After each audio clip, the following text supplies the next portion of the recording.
Hi అండి, నమస్తే. నేను శ్రీలత. ఈరోజు మన చెట్టు ఉసిరికాయలతోటి ఒక రెసిపీ చేసుకోబోతున్నాము. ఆ రెసిపీ ఏంటో మీరు కూడా చూస్తూ ఉండండి. మన చెట్టు అంటే మన చేతులతో పెంచుకొని మనం కాయించుకొని కోసుకుంటాం కాబట్టి పక్కా ఆర్గానిక్ అని చెప్పొచ్చండి. అందుకని మనం దాంట్లో ఎలాంటి ఫెర్టిలైజర్స్ అలా ఏం లేవు. వాటరు నేను కిచెన్ వేస్ట్ కంపోస్ట్ లాగా చేసి వేస్తాను. అంతకుమించి ఎలాంటి ఎరువులు నేను చెట్టుకి ఇవ్వను. తర్వాత ఇంకా మనం వీడియోలోకి వెళ్దాము. అయితే ఈ ఉసిరికాయ అనేది మనకు దాదాపు ఒక 5 నెలల పాటు దొరుకుతాయండి. ఈ సీజన్లో 5 నెలలు, 4.5 5 నెలలు అయితే దొరుకుతాయండి. మొత్తం ఆరాకూర లాస్ట్ వరకు వచ్చేసరికి 5 నెలల వరకు దొరుకుతాయి. ఈ దొరికినంత మట్టుకు మనం రోజుకొక కాయ చొప్పున, అంటే కాయంత పరిణామంలో దాన్ని ముద్ద కానీ అట్లా ఏదైనా ఉసిరికాయ మనం తినగలిగితే మనకు సి విటమిన్ బాడీకి పుష్కలంగా వస్తుంది ఒకటి. అదే కాకుండా ఈ ఉసిరికాయ మనకు ఇమ్యూనిటీ పవర్ కూడా పెంచుతుందండి. నేను అసలు ఈ సంవత్సరం తినలేకపోతున్నా, కానీ లాస్ట్ ఇయర్ వరకు అయితే రోజుకొక ఉసిరికాయ చెట్టు నుంచి కోసుకొని తినేదానండి. మనకు దాదాపు ఒక 5-6 నెలల పాటు ఒక కాయ రోజు ఒకటి చొప్పున తింటూ ఉంటే కనుక నాకు తెలిసినంత మటుకైతే సంవత్సరానికి సరిపడే ఇమ్యూనిటీ వస్తుందేమో బాడీకి అనిపిస్తుందండి. అది మీలో ఎవరికైనా తెలిస్తే నాకు కమెంట్ పెట్టండి. నాకైతే అలా అనిపిస్తుంది. సి విటమిన్ అయితే మనం చెప్పనక్కర్లేదు, అంత బాగుంటుంది కదా, ఎక్కువగా ఉంటుంది. అయితే ఒక ఉసిరికాయని కదండి, ఏ సీజన్లో దొరికే కాయ అయినా పండైనా ఆ సీజన్లో మనము తింటూ ఉండాలండి.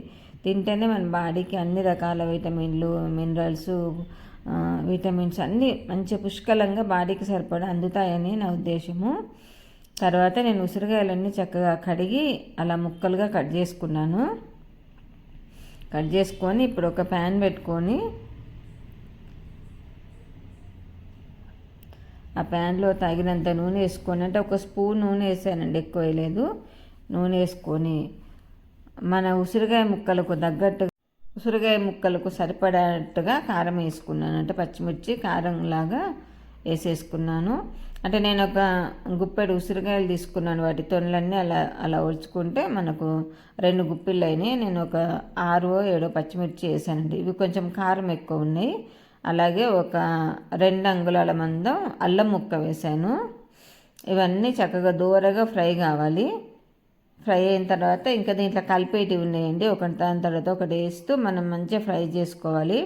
ఒకవేళ మనకు ఆయిల్ తక్కువ అనిపిస్తే మాత్రం మధ్యలో ఇంకొక స్పూన్ యాడ్ చేసుకోవచ్చు. నాకైతే సరిపోయింది, ఎందుకంటే చెట్టు కాయలు కాబట్టి చాలా లేతగా ఉన్నాయి, మంచిగా ఉన్నాయి. తర్వాత ఒక స్పూన్ అంతా జీలకర్ర, తర్వాత ఒక 3 స్పూన్లంతా నువ్వులు వేస్తున్నానండి. నువ్వులు కొంచెం మంచిదే, మనకి ఈ చలికాలంలో మాత్రం నువ్వులు చాలా మంచిదంటారు మన పెద్దలందరూ కూడా. తర్వాత కరివేపాకు, కొత్తిమీర అనేది మనం తినేదాన్ని బట్టి వేసుకోవచ్చండి, ఇంతానేం లేదు. ఇంకా ఉంటే 4 పుదీనాకులు కూడా వేసుకోవచ్చు. మనకు పచ్చడి చాలా రుచిగా వస్తుంది. నేనైతే కొత్తిమీర కరివేపాకు 2 వేసాను. నువ్వులు, జీలకర్ర, అల్లము, ఉసిరికాయలు, పచ్చిమిర్చి, అంతేనండి. ఇవన్నీ చక్కగా వేపుకొని మనము ఉంటే వీలైతే రోట్లో చేసుకుంటే మాత్రం ఇంకా చాలా బాగుంటుందండి పచ్చడి. కాకపోతే నేను మిక్సీలోనే చేశాను. ఇది ఈ కాలంలో, ఈ చలికాలానికి మనకు ఈ పచ్చడి అనేది మన బాడీకి చాలా అవసరం. అంటే పచ్చడి ఒకటి కాదు, ఉసిరికాయ అనేది చాలా అవసరము. మనం ఉసిరికాయలతోటి రకరకాలుగా గమనించండి. ఒక 10 మెంతి గింజలు వేసాను. ఒక ఉసిరికాయతో మనం ఒక 10-12 రకాల వెరైటీలు చేసుకోవచ్చండి. పచ్చళ్ళని కానీ ఇంకా రకరకాలుగా చేసుకోవచ్చు. దాంట్లో ఇదొక రకంగా భావించండి. ఇవంతా చల్లారబెట్టుకుందాము.